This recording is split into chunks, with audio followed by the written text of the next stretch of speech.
early on, getting my education, which I did as an adult. I didn't complete high school because we moved so much as migrants that I had to get my GED, and I aspired to go to the university. I think one of the biggest culturally is in many families. Early on, I didn't see the push for an education for the women. It was like, you can't go away to college because something bad's going to happen, so don't even think about it.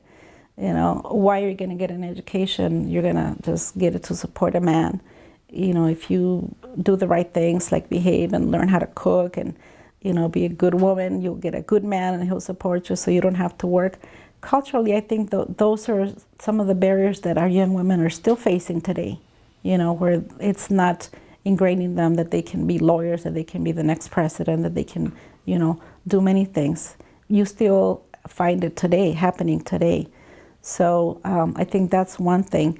And as I grew up and I started getting into the world, professionally, in some organizations, I still had to fight, the men, the boys network, to get the respect that I deserved. I had to do a lot more work to actually get some recognition and get the ear of the directors in my projects.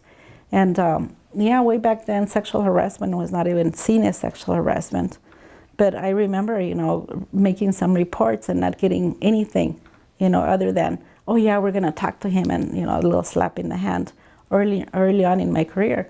Or having somebody come and do a sexual harassment training, and that was the end of that. No apology, nobody got fired. They were promoted instead of being fired.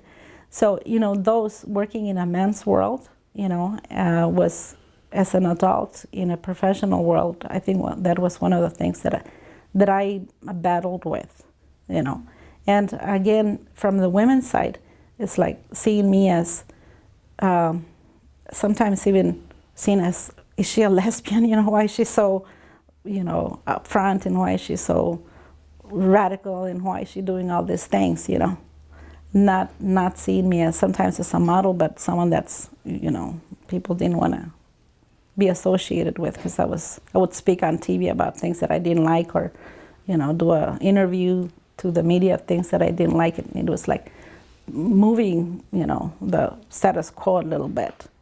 So I think that was one big challenge.